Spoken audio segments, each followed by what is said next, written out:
Dando continuidade ao nosso fórum, vamos agora para a nossa mesa que já estava formada, Direito Esportivo, convidando o Dr. Martinho Neves Miranda para compor a mesa,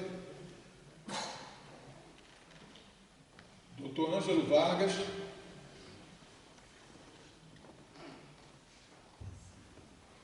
Dr. Luiz Eduardo Barbosa e o nosso mediador, Dr. Dário Correia Filho.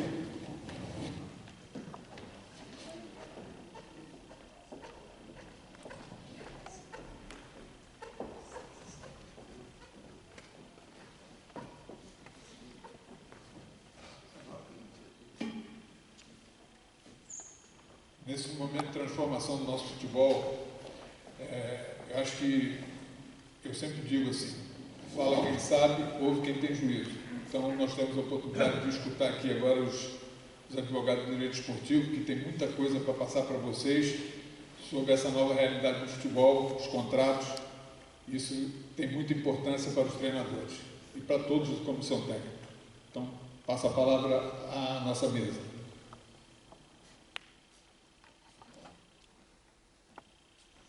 Bom dia a todos. Sem perder muito tempo para a gente ouvir quem deve ser ouvido, né? Vou passar a palavra, eu não sei como é que vai ser a ordem aqui, se o doutor Ângelo quer falar primeiro, o doutor Martinho. Antes disso, queria agradecer pelo convite feito pelo Fernando, agradecer por estar compondo aqui a mesa com só fera, doutor Ângelo, doutor Martinho, doutor Luiz, são pessoas da mais alta patente no direito esportivo, tenho certeza que vocês vão apreciar, vão gostar. E eu vou passar então a palavra para o doutor Martinho, para que ele comece a falar sobre o assunto especificamente apropriado aqui para o nosso encontro. Então, doutor Martinho. Obrigado. Bom dia, pessoal, tudo bem? É um prazer estar aqui com vocês. Agradecer o convite da BTF. Estou muito contente de estar dividindo esse painel aí com pessoas amigas e muito competentes. Bom, num vasto mundo aí do direito esportivo, eu pensei em trazer algumas reflexões sobre a nova Lei Geral do Esporte, que passou pela Câmara dos Deputados e está no Senado pendente de aprovação, deve ser aprovado ainda no final deste ano, e traz muitas novidades na relação de trabalho, de treinadores, de jogadores de futebol, de intermediários. Enfim, essa lei, ela condensa todas as leis esportivas no Brasil. Você tem aí o Estatuto do Torcedor e a Lei Pelé. Essas leis, elas vão seguir algumas outras periféricas, elas estão todas condensadas nesse diploma único que é a nova Lei Geral do Esporte. Bom, a nova Lei Geral do Esporte, em relação aos contratos, que é aquilo que eu acho que a gente poderia tratar no dia de hoje, que eu acho que mais interessa a nossa plateia, ela está aqui ancorada basicamente em 4 eixos fundamentais: a relação do treinador desportivo, a relação do atleta desportivo com seu clube, a relação dos intermediários, que também está regulado pela lei, e mecanismos de indenização aos clubes formadores. Então, esses são os 4 eixos fundamentais da nova Lei Geral do Esporte em relação aos contratos. Eu recomendo a todos que leiam, isso é importante para a vida de todos nós que militamos no esporte em geral, não apenas aos advogados. Bom, em relação ao treinador de futebol, eu trouxe aqui 3 questões fundamentais. A primeira é a lei, ela revoga, então, a atual lei do treinador de futebol, que é de 1993, se não falha a memória. É uma lei diminuta, uma lei enxuta, uma lei que pouco trata da relação do treinador de futebol com o clube, e a nova Lei Geral do Esporte não foge muito disso, ela repete basicamente quase todos os artigos que estão na lei atual, mas tem algumas diferenças que são importantes. A primeira questão é que ela estabelece um prazo mínimo de contrato agora para o treinador de futebol. A lei atual, ela prevê apenas um prazo máximo, que é o prazo de 2 anos. No PL da Lei Geral do Esporte, agora você tem um prazo mínimo de 6 meses. Uma outra inovação, que eu acho que é uma inovação infeliz, e que eu penso que isso vai ser discutido no TST, acho que isso vai ser alegado no futuro como constitucional, é que tanto para o treinador de futebol quanto para o jogador, as luvas e os bichos, os prêmios, elas passam a não ter mais natureza trabalhista, não tem mais natureza salarial, natureza civil. Ora, você não pode atentar contra a natureza das coisas. Né? Quando você atenta contra a natureza das coisas, a própria natureza vem e toma de volta aquilo que você tomou dela. A natureza da relação dessas verbas é nitidamente salarial, é trabalhista. Você recebe uma bonificação pelo seu desempenho na sua função laboral. Você não está recebendo esse valor por força de algum outro tipo de atividade. Não, você recebe luvas para jogar futebol, você recebe luvas para desempenhar a sua função de treinador. Então, eu acho que essas previsões do novo PL, essas previsões vão cair no TST num futuro não muito remoto. O terceiro ponto em relação ao treinador, que para mim é objeto de preocupação, ele agora, a lei anterior, a lei atual, fala de quem é que pode ser treinador de futebol, né? E utiliza o termo facultativo. Olha, pode ser professor, preferencialmente, a lei usa esse termo. É professor de educação física, ou então profissional que esteja trabalhando no esporte há algum tempo. O PL agora, ele define de forma exclusiva quem pode ser treinador e elencou em 3 categorias. A primeira, quem for profissional de educação física. Segundo, quem for diplomado em curso superior de treinador, que no Brasil, até onde eu saiba, a gente não tem uma faculdade de treinador de futebol. A gente tinha na antiga universidade, lá na Lagoa, há muitos anos atrás. E terceiro, quem fizer cursos de formação na CBF. Bom, eu acho que isso vai acabar sendo uma reserva de mercado para a CBF, porque uma pessoa que queira ser treinador de futebol, para fazer uma faculdade de educação física, vai levar lá seus 4 anos. Para fazer uma faculdade para ser treinador de futebol, não vai levar menos tempo do que isso. E a CBF vai fazer um curso que não deve ser um curso de longuíssima duração, como uma faculdade, você também está habilitado para exercer essa função. Acho perigoso, acho uma reserva de mercado que pode estabelecer um monopólio, né, para o exercício dessa função. E, enfim, não sei por que você vai centralizar isso numa federação. A federação, ela não tem a função de ministrar cursos, em tese. A federação, ela tem a função de organizar competições, né, de mediar conflitos, de estabelecer as regras para as competições. Então, por que você vai dar esse privilégio para uma entidade, por melhor que seja? Eu acho que essa questão também, do ponto de vista constitucional, é extremamente questionável, uma vez que monopólios só podem ser estabelecidos pela própria Constituição e não pela lei. E na prática isso vai acabar se tornando um verdadeiro monopólio. Bom, em relação aos treinadores, essas são as alterações fundamentais. No tocante aos atletas, as alterações são mais profundas. Por exemplo, a possibilidade da indicação da arbitragem de um tribunal arbitral para julgar as questões trabalhistas de atletas que recebam acima de 2 salários mínimos. Quer dizer, colocou um piso muito baixo. Na prática, o que eu estou enxergando? Eu estou enxergando que a gente vai ter a verdadeira morte da justiça do trabalho para julgar as questões trabalhistas relacionadas ao desporto. Isso vai acabar se tornando uma cláusula de estilo nos contratos, uma cláusula padrão. O atleta ou assina, ou então ele não vai fazer o seu contrato de trabalho. lembrando sempre que a maior parte dos atletas é de pessoas hipossuficientes, e então a Justiça do Trabalho ela vai ficar relegada a um segundo plano, me parece. Isso também é um problema a ser refletir, que a gente deva refletir. Né?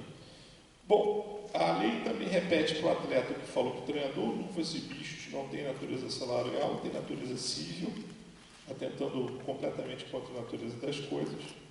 Trata também de um novo regime da cláusula compensatória. Para quem não está afeto, o que é cláusula compensatória? A cláusula compensatória é o valor devido ao clube para o atleta em virtude de uma dispensa imotivada desse mesmo jogador. Então, o clube não deseja mais ter esse jogador no seu plantel e demite esse atleta. Pela lei atual, o clube tem que pagar todos os salários devidos a esse mesmo atleta até o final do contrato, se esse vínculo perdurasse até o final do contrato.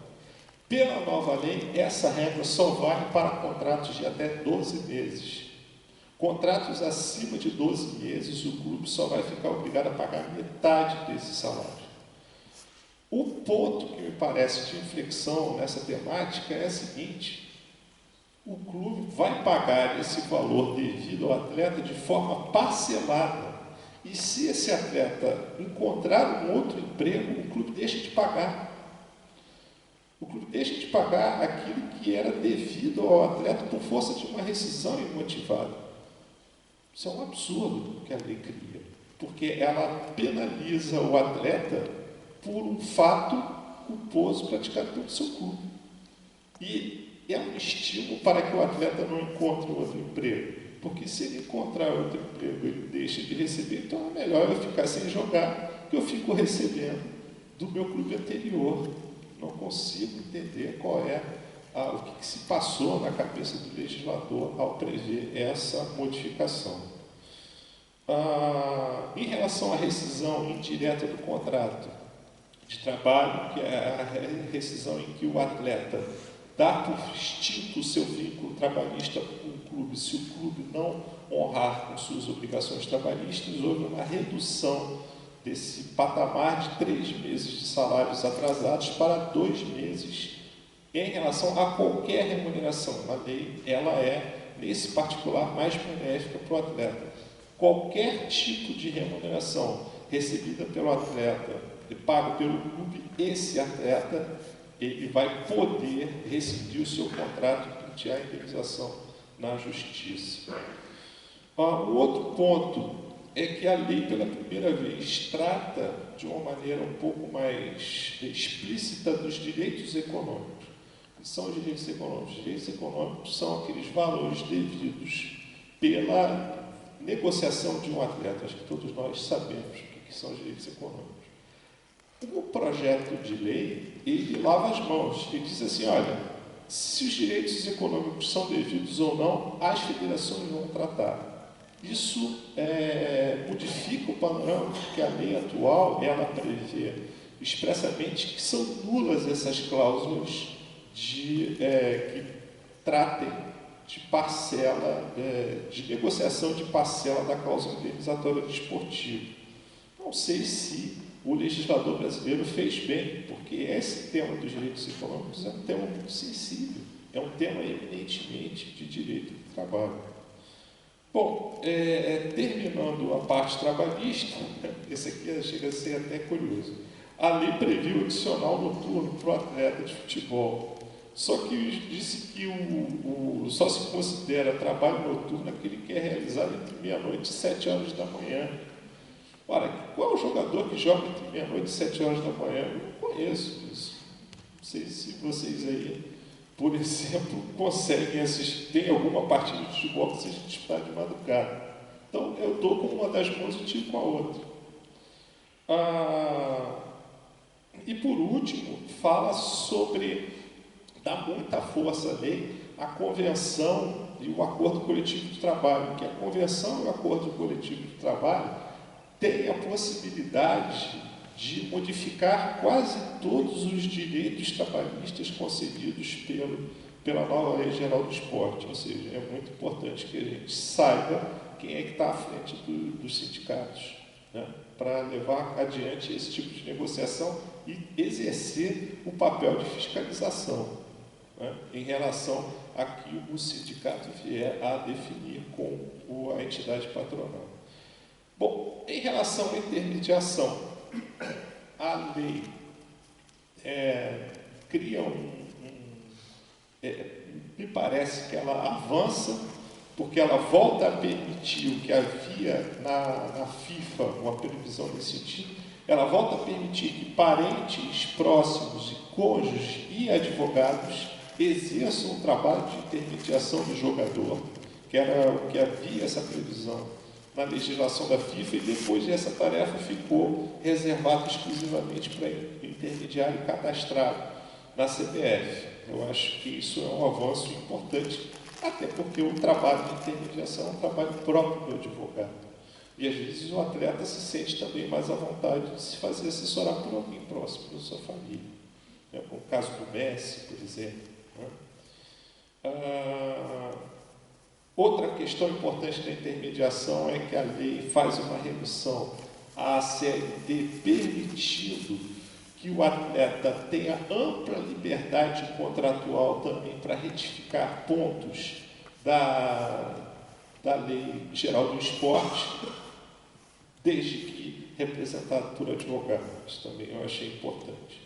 Bom, e por último, para finalizar aqui a minha modesta participação, em relação à formação, a lei repete um erro da lei anterior, o PL repete um problema da lei anterior, dizendo que o clube formador tem o direito de assinar o primeiro contrato de trabalho com o atleta, o formador, formado na sua categoria de base.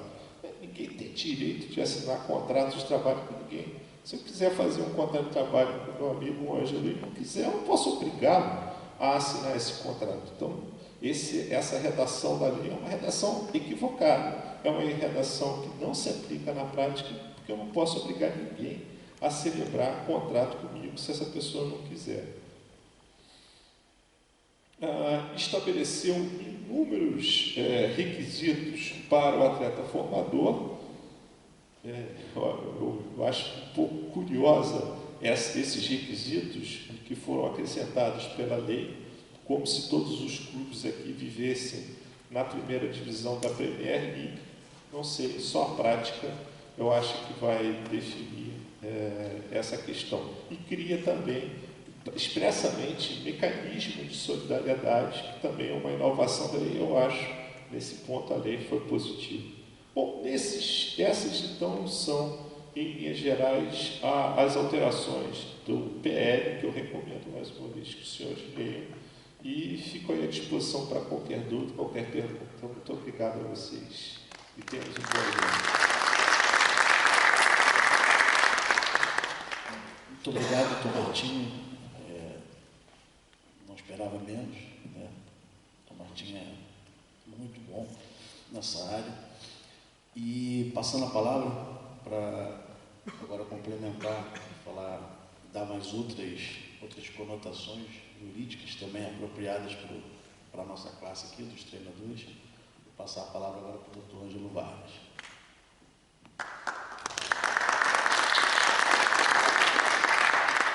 Muito bom dia a todos.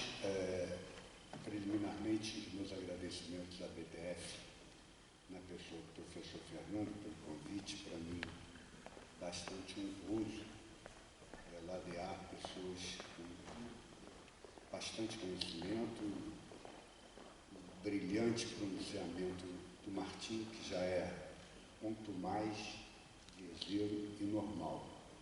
E eu aproveito para fazer um convite ao Martim para ir ao Conselho Federal de Educação Física para tratar do mesmo assunto, que os profissionais de educação física estão por demais equivocados a respeito desta lei e de outras também desta lei. Me sinto muito bem-vindo ao lado do Dr. Luiz Eduardo, ao lado do Dr. Dário, e eu fico sempre muito honrado e feliz de ouvir o Martim. Eu vou tecer aqui alguns comentários, mas por preliminar, mais uma vez, dizendo que eu concordo plenamente com tudo. Ele fez alguns apontamentos ali, mas eu concordo com todos os que ele apontou aqui, em gênero, número, grau e profundidade. E eu vou explicar por quê. Há alguns equívocos do legislador, sobretudo no que tange ao espírito da lei, ou seja, onde a lei quer jogar o seu facho de luz para poder proteger o futebol, proteger o esporte, porque a lei é geral do esporte, não só do futebol. Proteger o futebol, o treinador, o atleta, o fisioterapeuta, o médico, enfim, todos os atores intervenientes no cenário esportivo. Há um equívoco de base no espírito da lei. E eu vou falar, eu peço a vênia de todos e as desculpas, não há nenhuma arrogância pelo elitismo nisso, mas eu tenho dupla formação. Então, eu atuo desde sempre, desde que me formei. Eu e Fernando somos contemporâneos, na Universidade Gama Filho. Eu atuo desde sempre em educação física e desde sempre na advocacia, porque eu era atleta e cursava os dois cursos ao mesmo tempo. Um de manhã e à noite treinava na base da tarde e faltava às faculdades quando eu tinha que competir e concentrar. Então, eu tenho, graças a Deus, essa vivência para poder fazer uma análise crítica hoje do contexto que eu vivi e do contexto que eu vivo hoje como professor de direito, como advogado, como consultor jurídico, não só de entidades de prática, mas também de entidades de administração.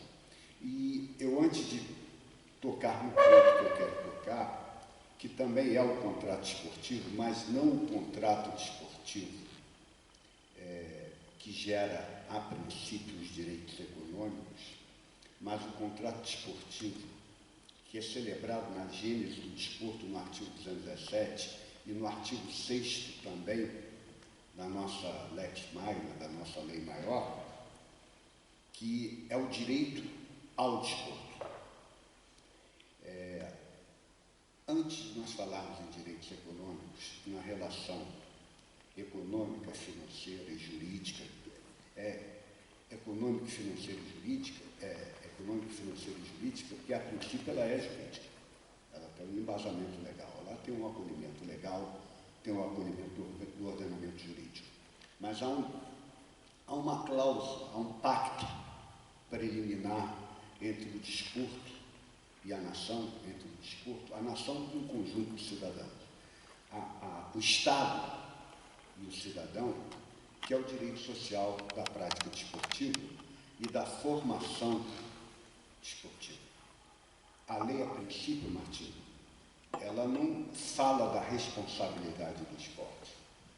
Quando ela fala de treinador desportivo, por exemplo, isso vai ter que ser regulamentado, depois por uma lei ordinária complementar, federal também, o que significa a atuação dos treinadores desportivos, não só de futebol, e as suas respectivas responsabilidades. Porque isto já é pactuado. A Constituição da República, no artigo 217, até que esse artigo seja revogado,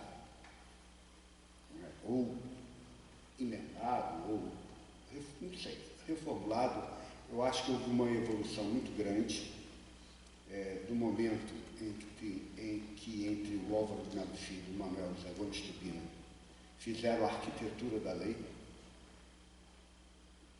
e o desporto evoluiu para outras subcategorias, Martim. Além do desporto educacional, do desporto de alto rendimento, que é o que prioritariamente estamos tratando aqui, e o desporto de entretenimento, que é o desporto de participação. Eu vou me ater, já não vou me alongar, me ater sobre o desporto educacional, porque isso é um pacto. É um pacto expresso, não é um pacto tácito, é um pacto expresso entre o governo, não é o governo é a forma como vai tratar o pacto. O governo faz as suas implementações estratégicas. A doutora, ainda há pouco aqui, discorreu muito bem sobre a questão da estratégia do que vai administrar o treinador. Ele tem que ter as suas competências técnicas básicas, fundamentais, para não quebrar o contrato, não quebrar o pacto.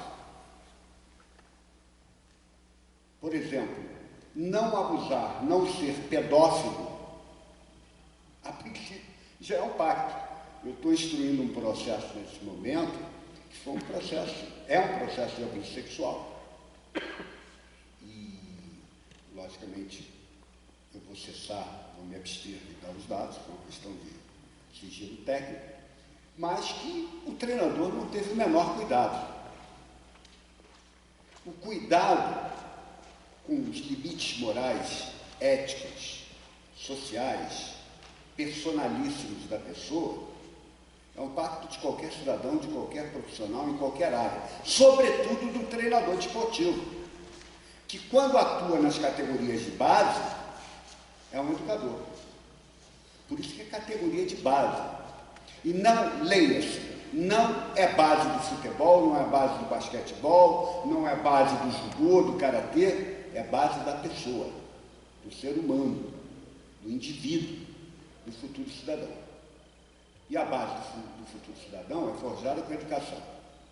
Então, aí vou retrogradar aqui a ótima intervenção do Dr. Martim, quando a lei, ela legisla em causa privada, eu vejo muito perigoso. O Dr. Martim colocou muito bem.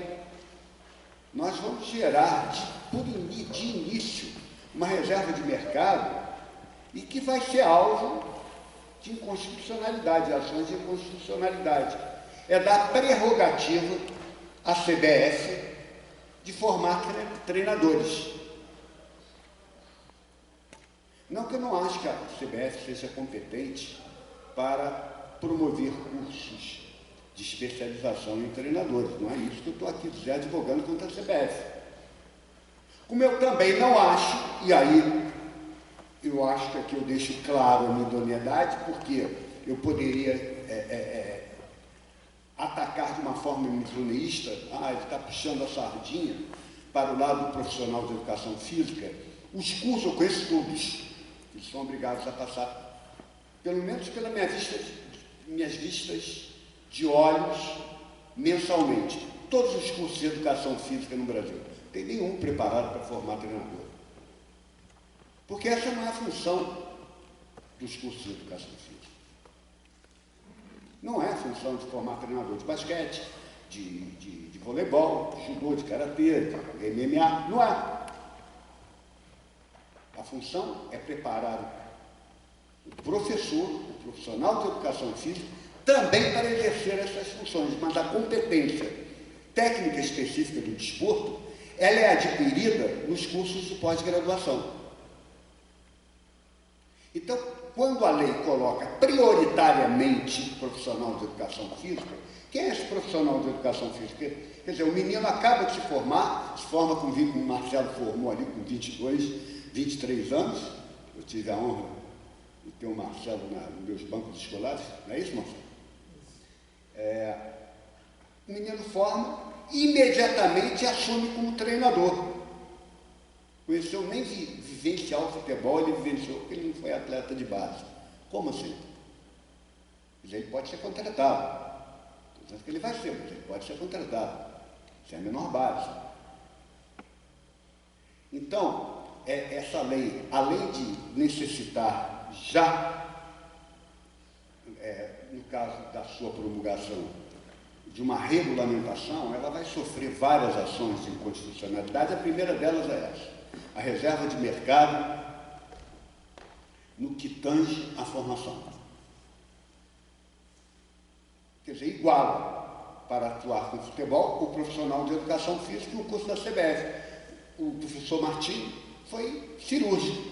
Quem é que vai fazer uma faculdade de 4 anos para ser treinador de futebol e fazer um curso de 8 meses na CBF? Ou de 1 ano na CBF? Quer dizer, é totalmente esdrúxulo. E quem é que me garante que a CBF por exemplo, está mais preparada para formar um treinador do que a Federação de Futebol do Estado do Rio de Janeiro, a Federação de Futebol do Estado de São Paulo? Quem me garante? Enfim, isso são os equívocos da legislação. Outro ponto que eu queria colocar também, eu não vou me ater aqui às questões trabalhistas, mas vejo o erro técnico de base, que é terminar um trabalho noturno, né, com a jornada noturna, sem atentar para os horários. A lei que regulamenta o trabalho noturno. A mim parece, doutor Martins, doutor Luiz Eduardo, doutor Gabi, que o legislador, na lei geral do desporto, ele não pensou em leis indisponíveis e disponibilizou tudo que era direito indisponíveis, e disponibilizou todos os direitos como se o exercício da cidadania do direito do desporto fosse uma tábula rasa no Brasil. Quer dizer, o desportista é um ET. Ele é diferente de todos os outros cidadãos sujeitos de direito. Bom, isso foi só para acentuar e adjetivar a bela intervenção do Martim. E o que eu gostaria de dizer, na formação do contrato, né, que é um contrato expresso, na verdade, à luz do direito dogmático, o contrato do treinador das equipes de base com os atletas e da agremiação desportiva com um menino que vai lá e se inscreve na escolinha, é um contrato tácito, à luz do direito, da dogmática jurídica, é um contrato tácito. Mas, na verdade, é um contrato expresso, previsto na Constituição da República e nas leis ordinárias federais, que dão funcionamento à Constituição da República Federativa do Brasil. Então, aquele treinador que vai, treinador de futebol, vou falar aqui para nós, né? Estamos entre nós, o treinador de futebol que vai trabalhar lá com um menino de 8, 9, 10 anos, além de ter um conhecimento técnico, e isso é uma fragilidade na formação natural do treinador de futebol, ainda é uma fragilidade, não estou dizendo de todos. Conhecer as etapas do desenvolvimento fisiológico, psicológico, psíquico e social da criança e do adolescente. Isso não é um dogma. Isso é uma necessidade social, natural de qualquer profissional que vai trabalhar com diferentes faixas etárias. O idoso também. Se nós tivéssemos categorias para idosos, como há nos Estados Unidos, eu tenho um irmão que disputa o campeonato americano de soccer, idoso, já disputa, ele não é idosinho, é idosão, disputa há mais de 10 anos. Tem treinadores, apesar nos Estados Unidos não ter os cursos específicos de formação, mas do sujeito que atua com os times, que não são clubes, são os times organizados, eles têm que estar preparados para trabalhar com idosos. Então, essa formação necessária do treinador, ela vai ser imperiosa. Porque o treinador precisa saber que é um contrato expresso de formação e que, embora o futebol de base, ele seja a base da gestão, como disse a doutora, para gerar recursos, sim, né? O que mantém a agremiação de prática desportiva são as vitórias, são as conquistas, senão não tem caixa, nem para formar, nem para manter, mas a matéria-prima, ela não pode ser deteriorada. E o contrato com essa matéria-prima, que é o contrato da entidade de prática desportiva, da federação, da entidade de administração indiretamente, e pelo administrador, pelo gestor, pelo aquele que performa, como disse a doutora, que é o treinador, ele é muito importante. Os senhores sabem muito melhor que eu, que não atuo nas 4 linhas, quantos atletas de base que eram futuras promessas poderiam fazer um sucesso impactante, terminaram de forma tenra as suas carreiras por uma má formação do treinador, dos gestores, daqueles que têm que performar e cumprir o contrato entre o Estado brasileiro e o cidadão, porque antes de ser um atleta de futebol, ele é um cidadão, ele é uma criança, um adolescente, é um ser em desenvolvimento. Ou a Lei Geral do Esporte vai revogar também o Estatuto da Criança e do Adolescente? Ela vai revogar drasticamente o Estatuto da Criança e do Adolescente? A criança e o adolescente vai deixar de ser, à luz do direito, um ser em desenvolvimento? Então, eu gostaria de trazer aqui a reflexão, que é a questão dos contratos. O assunto aqui é contrato. Há um contrato que não se fala no futebol. Só se fala da base do futebol na geração econômica e financeira, mas não se fala do contrato de base, de gêneros, na formação do cidadão. E isso é uma responsabilidade muito grande das entidades de administração do desporto, através das entidades de prática desportiva. O assunto aqui é direito, a mesa é direito esportivo. Eu, como auditor do Tribunal de Justiça Desportiva e de Futebol do Rio de Janeiro, tenho batido nessa tecla quase que semanalmente.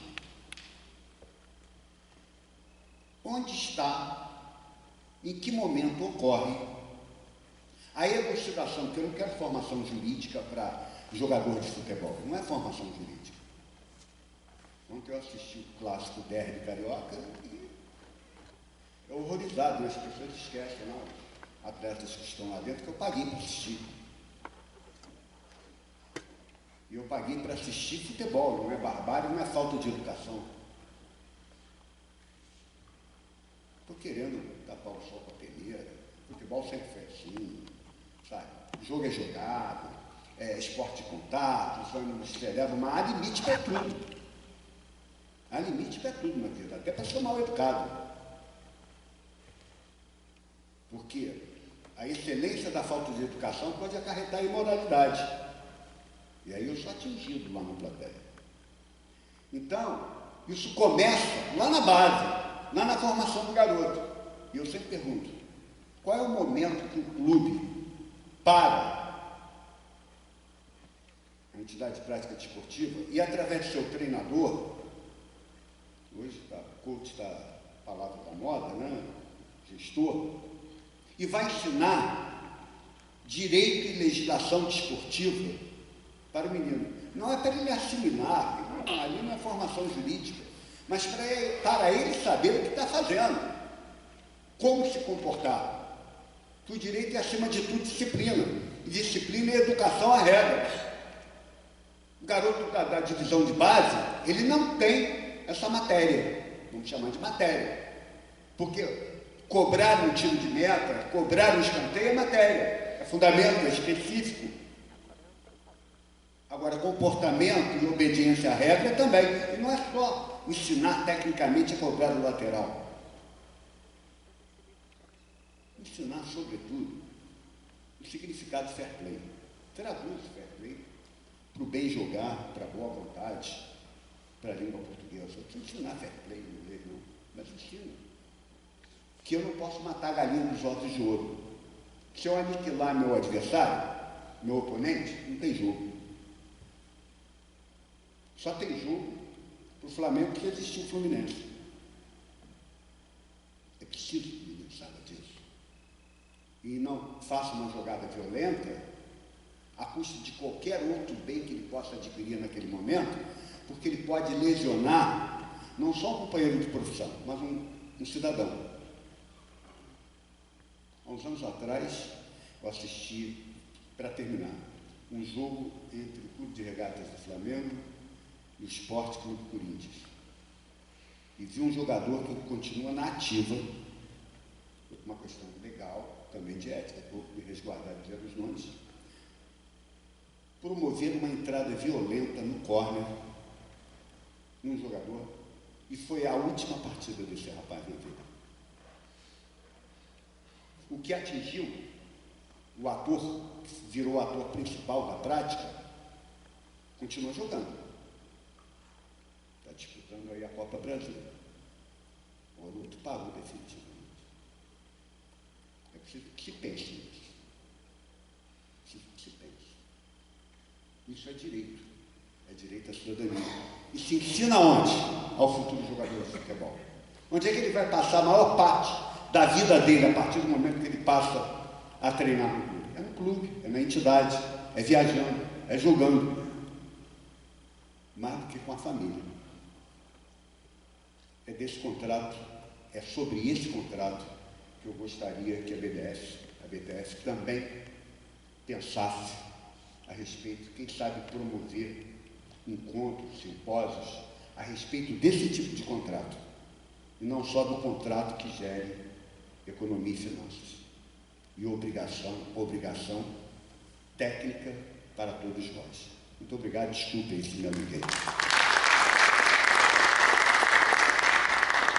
Muito obrigado, doutor Ângelo. É importantíssimo, muito importante esse tema levantado por Vossa Excelência.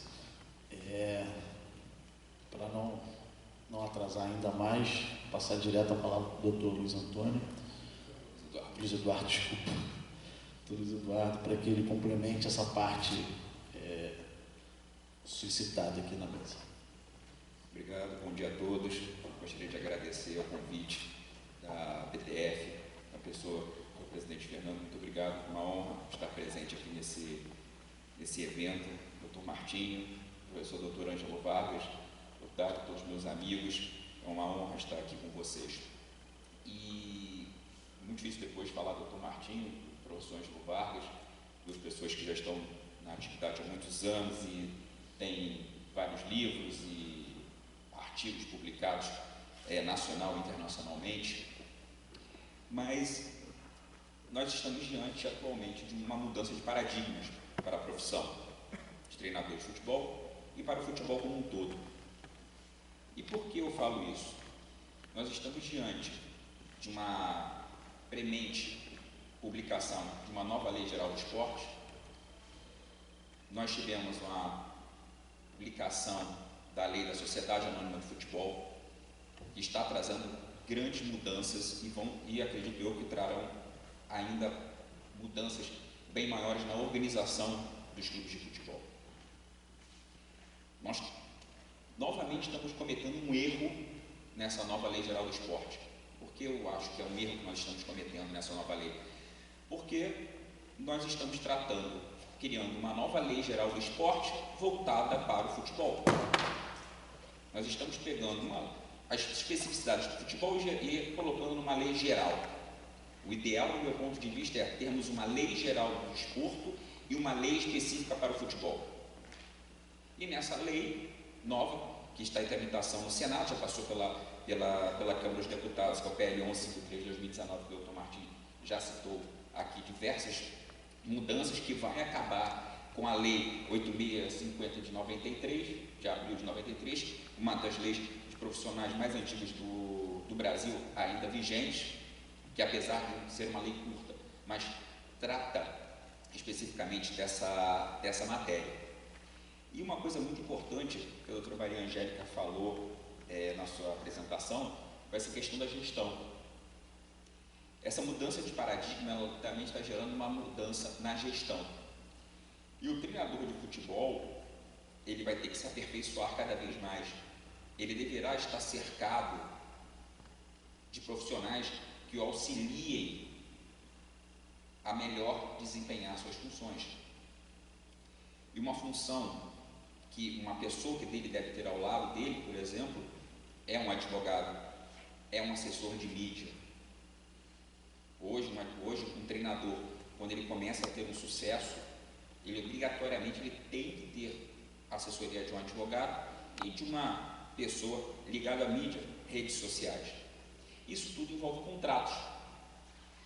O Dr. Martins falou sobre a mudança da lei, que está nos seus artigos 74, 76, 83, 97, 188, que traz uma mudança importante que eu vou falar, que envolve, como o professor Ângelo falou, o tribunal, e o doutor Dário é vice-presidente do Tribunal de Justiça Desportivo do Futebol do Estado do Rio de Janeiro. Nós temos umas alterações que vão influenciar, como essa contratação, contrato mínimo de 6 meses e 2 anos. Hoje a lei fala no contrato de até 2 anos, mas se formos perguntar para os gestores de clube de futebol, quase nenhum conhece a lei dos treinadores de futebol. Isso é um erro. Os contratos hoje, quase todos os contratos em que vocês ligados ao futebol fazem, muitas vezes não estão de acordo com adequados à lei 8650 de 93, na grande maioria. Eu, pelo menos, passo vários contratos na minha mão e eu sempre faço observação aos clubes, olha, não está observando a lei. E quando eu falo dessa mudança de paradigma e da gestão, eu falo que hoje um treinador de futebol, quando começa a aumentar o seu nível, começa a treinar equipes de ponta, há uma necessidade de que ele discuta efetivamente o seu contrato de trabalho, cláusulas de rescisão, multas, condições de trabalho. A nova Lei Geral do Desporto, ele coloca que a obrigação do clube oferecer condições de trabalho para o treinador de futebol. Isso gera uma possibilidade, por exemplo, de um treinador de futebol pedir uma rescisão direta do contrato de trabalho por culpa do clube, se o clube não lhe trouxer as condições necessárias ao trabalho. E aí as condições de local de treinamento, profissionais adequados para auxiliá-lo. Isso tudo, ele terá que estar presente no contrato do jogador de futebol.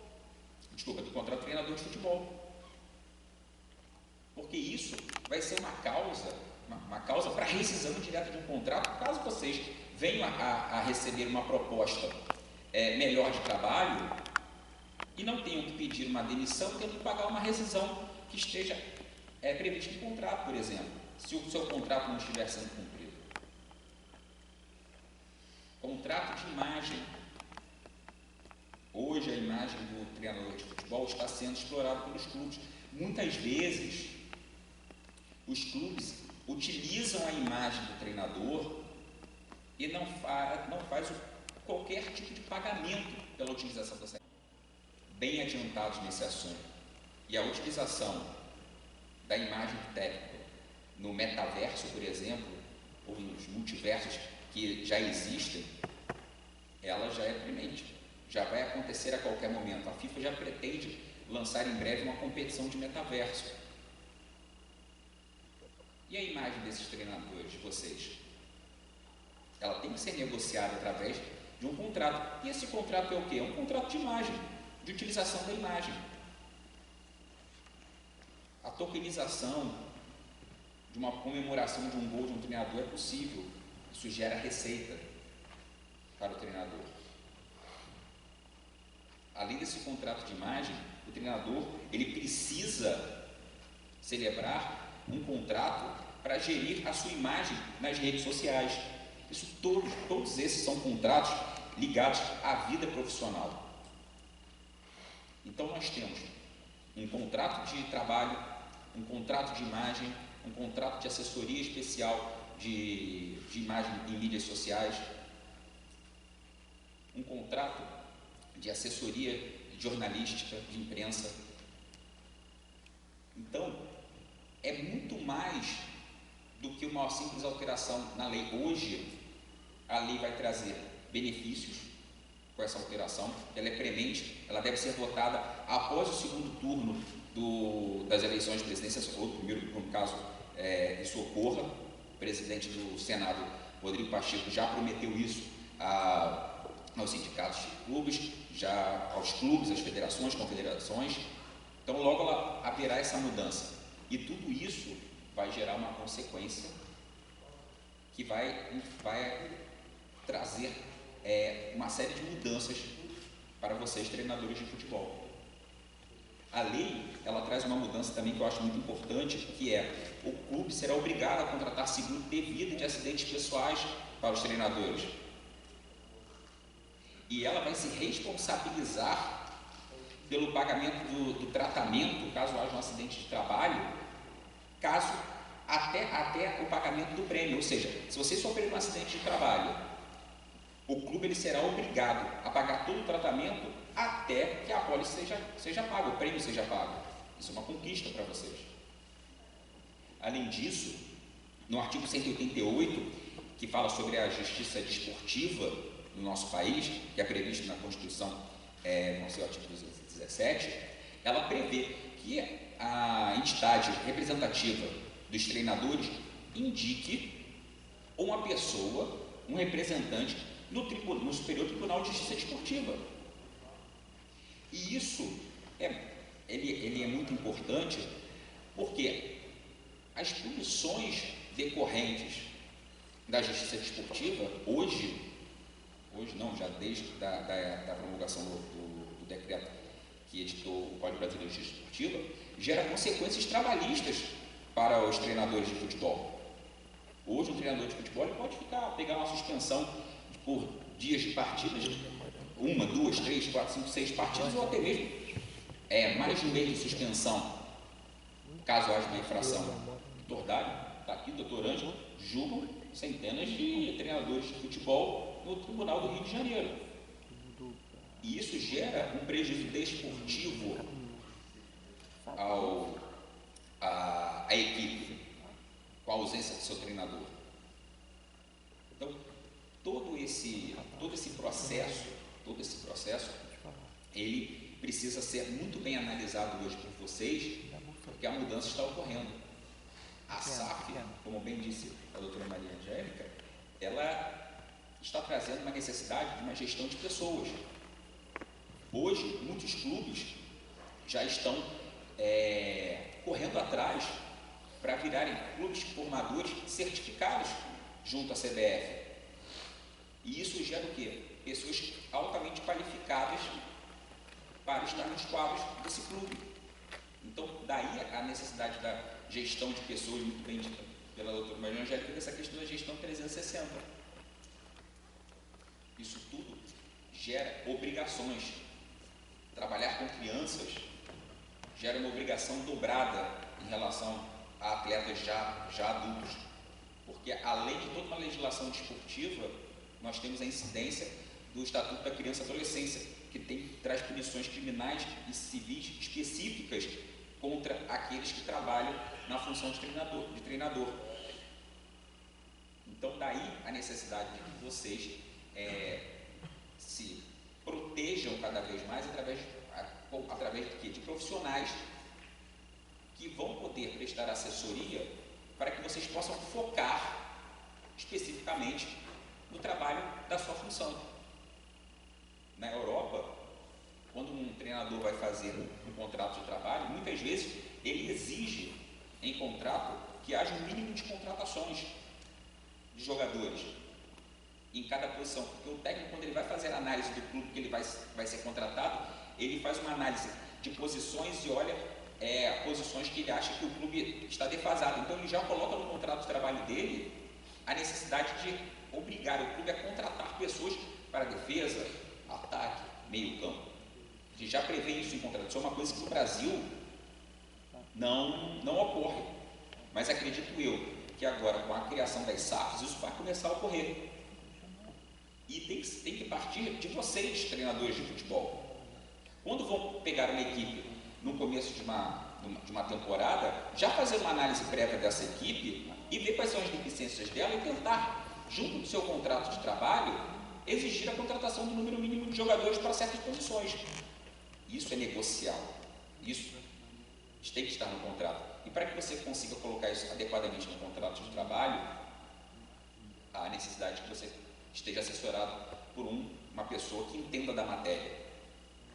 Nós estamos diante de uma legislação específica que é pouco conhecida pela maioria dos advogados. Ao longo dos últimos anos, dos últimos 20 anos, cada vez mais há pessoas se especializando no direito desportivo, mas ainda, em comparação ao número de advogados existentes no Brasil, é muito pouco. E principalmente pessoas com especialização adequada. Daí a necessidade de vocês realmente estarem atentos a essas mudanças legislativas para que vocês possam contratar profissionais que entendam da matéria. O professor Ângelo Vargas e o professor Martinho, para poder encerrar minha participação, eles falaram sobre a questão da formação profissional para que a pessoa seja treinador. No caso do futebol, a BTF sempre fez os cursos e sempre certificou diversos treinadores que foram campeões mundiais, campeões nacionais, campeões continentais. Hoje, né, existe uma demanda entre a BTF e a CBF justamente por essa questão do certificado Academy Master, em que a BTF não pode mais, não tem reconhecido seus certificados para os clubes das séries A, B, C e D, se não me engano, né, Fernando? E a CBF vem com a alegação de que o certificado dela vale, ela só não vale para a questão desportiva, porque no regulamento a FIFA exige que seja certificado pela CBF. Mas isso é uma questão que pode ser facilmente resolvida através de um acordo entre as partes, porque a BTF ela tem a competência de 40 anos formando profissionais no nosso país. Então, como essa nova lei, ela é específica, jogador de futebol com 3 anos de experiência, 3 anos ininterruptos ou 5 anos alternados, poderão ser treinadores, quem possui o diploma e aqueles que fizerem um curso da organização da categoria, o que gera um esvaziamento da BTF, com certeza que é uma entidade que tem uma capacidade tremenda de formar profissionais de futebol. Então, essa é a minha pequena contribuição aqui, espero que tenha podido passar um pouco do meu conhecimento para todos vocês. Passo a palavra ao meu amigo Dário. Se o doutor Luiz foi difícil, imagina para mim agora, depois disso tudo, né, para finalizar. Então, peço a compreensão e peço já desculpas que eu não vou ter tanto conteúdo quanto os meus antecessores, mas o doutor Fernando me pediu para encerrar e, no meu encerramento, falar um pouquinho da parte de tribunal, né, como a gente está falando aqui de direito desportivo, e, enfim, como foi falado, eu estou na vice-presidência lá do TJD do Estado do Rio de Janeiro, vice-presidência administrativa lá com a doutora Renata. Já tenho uns 13 a 14 anos de experiência ao longo do tribunal, do justiça esportiva. Eu comecei na procuradoria, depois fui para a auditoria e hoje estou no pleno. E todos os nomes que estão aqui já são há muitos anos falados e respeitados, né, perante a justiça esportiva. Então, como o tema aqui é direito desportivo, eu vou trazer um pouquinho também dessa parte disciplinar, né, porque vira e mexe tem treinador sendo denunciado e acaba sendo julgado lá pelo tribunal, e eu acho que passa muito por essa questão que foi trazida aqui tanto pelo doutor Ângelo, tanto pelo Martinho, do doutor Luiz. Eu tive a felicidade de fazer eu chamo de pós-graduação, né, porque lá em Portugal eu não sei como é que eles chamam, na Universidade de Coimbra, e eu lembro que eu fiz, quase um doutorado, né? Eu fiz como diretor desportivo, né? Fiz lá 1 ano e alguma coisa desse, eu não sei se chega a ser doutorado não, mas fiz esse curso lá com eles, e na época falava-se muito sobre a SAD, né? Porque a SAD, ela começou na Europa, que é a Sociedade Anônima Desportiva, e ela foi trazida agora pelo Brasil, e aí mudou o nome, eles trouxeram como SAF, né, Sociedade do Futebol. E lá tinha-se uma preocupação em razão a tudo que está sendo discutido hoje aqui, lá já tinha sido discutido anteriormente, e eu tive a felicidade até de participar com o Dr. Portinho, hoje senador, antes era também jurídico lá do Fluminense, e a gente fez uma comissão antes dessa aprovação e eu participei e assim contribuí com o que eu tinha visto lá fora, né, da SAD, e trazendo aqui para a SAF. Enfim, um avanço, né? Por um lado é um avanço, porque acaba prestigiando alguns clubes que estavam necessitando disso, e por outro lado tem as questões temerárias que já tinham lá e estão tendo aqui também, né? Que é essa questão dos recursos empregados nas SAFs e nas SADs. É o que está na moda hoje, todo mundo está acompanhando, que é as bolsas de apostas, que não são regulamentadas aqui no Brasil ainda, elas imperam no Brasil, né? E já está tendo muita confusão dessa questão de resultado, interferência de resultado, que fulano chutou a bola para fora de propósito, que fulano puxou o cartão vermelho e forçou o cartão vermelho porque ia ganhar não sei quanto, enfim. Isso era uma preocupação lá fora, está sendo agora preocupação aqui e está só no início. Daqui a pouco vocês vão ter muito mais coisas aí que vai interferir diretamente. Então, como a gente lá no tribunal trabalha essa parte disciplinar, e eu sempre prestigio muito o que o doutor Ângelo acabou de falar, que essa questão de base, questão de base não de criança, mas questão de base de educação de base, né? Essa questão que a gente esbarra muitas vezes na parte cultural, nós infelizmente, e eu sempre falo infelizmente com muita dor no coração, porque assim, a nossa cultura, ela é ruim nesse sentido. Nós temos assim, uma impregnação na veia muito ruim dos nossos antepassados e a gente ainda está a passos de tartaruga para poder melhorar muito, né? E a gente ainda acredita que no Brasil, e especificamente aqui no Rio de Janeiro, é uma cultura futebolística emprenhada, que é no jeitinho, no estímulo a determinadas atitudes, né, antiesportivas dentro do campo.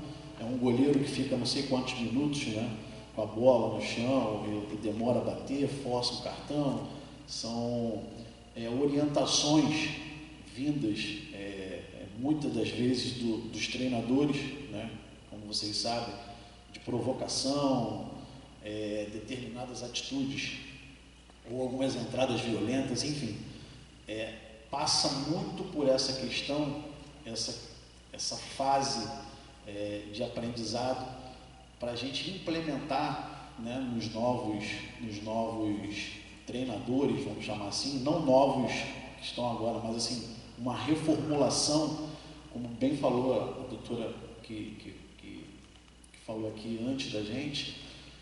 Lá fora, a preocupação não é só com o futebol em si. E se vocês analisarem, já tem muito tempo que falar, o futebol da Europa está muito acima do futebol. Não é o futebol jogado, mas é o futebol de uma maneira geral, né? O conteúdo do futebol. Lá fora eles aproveitam o dia do jogo, por exemplo, para fazer dinheiro de tudo quanto é lado. E para que você faça dinheiro de tudo quanto é lado, você tem que ter uma estrutura jurídica, uma estrutura do clube apropriada para que você traga resultado financeiro, que é o que todo mundo busca, né? Não só na parte de treinador, mas na parte profissional, na parte que faz você ganhar o seu provento. Então, o dia do jogo lá para eles é o dia essencial, que eles ganham no home, ganham na venda de material, ganham na venda de bilheteria, ganham na imagem dos clubes, ganham na imagem dos profissionais. Isso tudo, lá fora, é trabalhado de uma forma, que nem a gente falou, da base. Então, hoje, a última bola de ouro que nós tivemos, acho que foi o Kaká. Se eu estiver enganado, alguém pode me corrigir, mas eu acho que foi o Kaká, a última bola de ouro. O Neymar não vai ganhar essa bola de ouro nem tão cedo, porque a imagem do Neymar é ruim. Então, hoje, o futebol mundial, ele passa muito por essa questão do profissionalismo, da parte da imagem, da venda do produto. Tudo isso faz parte. E isso, por isso que eu falo, a nossa cultura aqui é uma cultura ruim, porque a gente, na base, quando eu falo na base, tanto da parte de criança quanto da parte da base interna dos clubes, não traz esse aperfeiçoamento. Os treinadores não orientam os jogadores a fazer a tomada de bola né, de forma limpa, mas às vezes fala, fulano é estourado, vai lá, dá uma porradinha nele, dá no tornozelo dele, tá, passa a mão lá, não sei aonde, tá. Essa ainda é uma orientação que vem de muitas estruturas, bases aqui do nosso futebol. E isso acaba trazendo irregularidades, vamos chamar assim, que muitas das vezes acaba indo para o tribunal, né? Hoje nós temos ainda o CPJD valendo como forma de código, né, para que sejam denunciados os atletas, os clubes, enfim, todas esses personagens do jogo. E para a gente que está julgando é muito ruim, né, doutor Ângelo? Às vezes a gente receber determinadas denúncias que a gente assim, recebe com muito rancor, vamos chamar assim, do ponto de vista fair play, né? E na hora que o pessoal entender que o futebol, na verdade, ele tem que trazer receita para dentro do clube, e não só para dentro do clube, mas de uma forma geral, eu acho que é a partir daí que vai começar essa mudança de comportamento, essa mudança de orientação. Os treinadores, na verdade, vocês, depois do presidente, são a figura mais importante, vamos chamar assim, né? Quando o time está ruim, ao invés de você mandar 22 jogadores embora, você tem que mandar um só, que é o treinador, né? Sempre quem paga a conta é o treinador. Mas por quê? Porque ele é o mentor daquela equipe.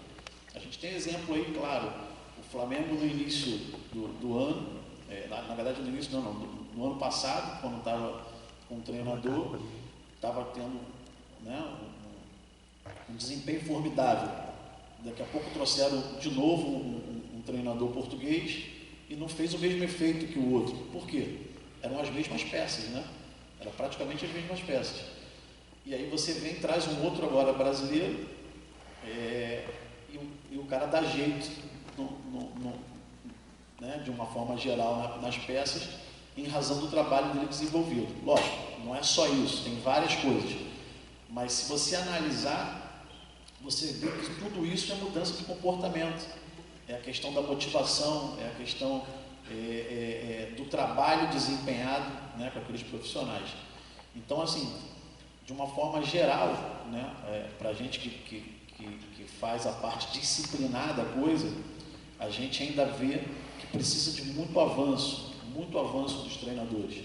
Eu acho que o treinador tem que fazer isso que vocês estão fazendo, participarem das palestras, participarem de eventos, buscarem mais informação, não só acerca da atividade em si, mas tudo que engloba, né? Porque eu acho que quanto mais completo o treinador, mais bem concorrido será no mercado, né? E hoje, hoje o que mais importa para o produto final, antes de começar, a gente estava até conversando, eu com o Dr. Luiz, que tomara que ano que vem o Campeonato Carioca seja um bom campeonato, porque já está sendo um campeonato ruim e já vem se arrastando o campeonato há um tempo, e isso interfere em tudo, né? A gente lembra, todo mundo lembra que tivemos um problema da Globo. O Globo não desistiu do Campeonato Carioca em razão daquilo tudo que aconteceu com o clube, enfim. Quem perde? Perde todo mundo, ninguém ganha com isso. E aí, na hora que o pessoal enxergar que tudo isso faz parte de receita não só individual, mas de uma receita mútua, uma receita que nem o doutor Ângelo Gaga falou, não adianta ter um grande. Para ter um grande tem que ter um outro grande, ou então vários grandes, né? Não é bem quisto, não é vendável você colocar no Maracanã lotado e daqui a pouco 3, 4 atletas de uma outra equipe são expulsos e aí acabou a graça do evento, né? Você foi lá, pagou para ver, e aí os atletas transformam o futebol propriamente dito em outras coisas, em outras questões. Então, assim, Eu acho muito importante essa preparação da equipe técnica, não só do treinador, mas de quem está em volta também, para que a gente amadureça e copie o que é bom. Se não for bom, a gente não copia, mas eu acho que já passou do momento, né, dos times brasileiros se adaptarem a essa questão de marketing, de imagem, de afastar um pouco essa nossa cultura, que não é boa, né? E tudo isso gera fruto negativo, né? Lá fora também não é diferente, né? A gente está com o exemplo aí do Vinícius Júnior. E tudo isso que está acontecendo é fruto do que acontece em campo. Às vezes, tem parte, lógico, nem tudo, mas o desempenho dentro de campo que faz com que as pessoas que estão assistindo, as pessoas que estão fora, comprem aquela ideia, né? Temos um exemplo muito forte, que todo mundo vai ter que reconhecer. O que era a NBA há uns anos atrás? Não era nada. Quase ninguém gostava de basquete. Os caras fizeram um trabalho de imagem, fizeram um trabalho de marketing, fizeram um trabalho... Enfim, a NBA se transformou no que é hoje. Então, tudo passa por um princípio, né, de atualização, de fomentação do desporto, enfim, tudo que agrega para que no final esse produto, e vocês também fazem parte de um produto, né, para que vocês tenham a sua imagem valorizada e que o clube no final acabe tendo resultados positivos. Então, assim, não vou me alongar, discurso bom é aquele discurso que encerra logo e que a gente esperamos, né, todos nós aqui, que tenhamos passado alguma coisa de produtivo para todos vocês e que num futuro breve a gente possa estar em outros eventos com vocês, tá? Muito obrigado.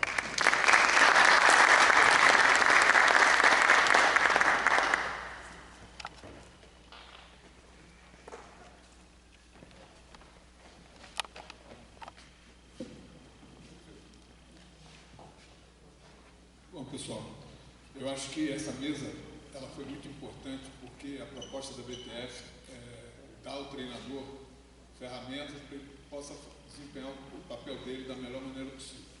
Nos cursos, a gente tem uma preocupação muito grande com essa relação dos treinadores com o meio de comunicação, com a parte da formação, como foi colocado aqui, os treinadores que trabalham com as categorias de base terem um cuidado de formar cidadãos, não só atletas, mas cidadãos. E isso a gente está vendo que o futebol hoje está pecando muito por esse prisma. As pessoas se preocupam muito com o resultado, com a parte financeira, mas esquecem do mais importante, que é a relação humana, que é o treinador da base, principalmente a gente fala de criança, de formação, de preparar essa pessoa para ser um atleta, um profissional a pleno. E isso eu trouxe aqui esse documento só para mostrar para vocês que em 2013 eu fui a Brasília e levei esse documento aqui sobre a Lei 8650.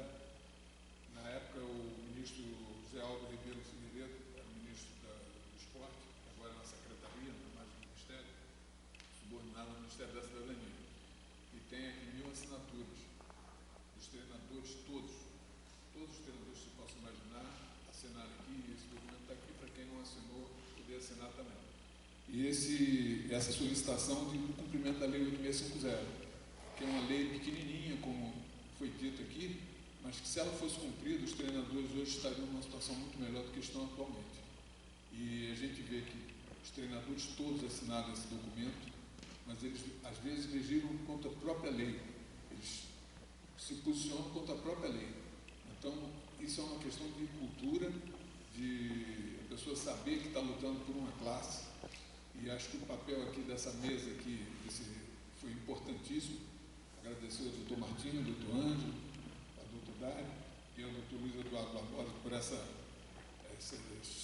explicações que foram dadas aqui aos contratos e essa relação dos treinadores com os clubes. Então, agradecer e vamos tirar uma foto aqui da mesa, tá?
Bom jogador.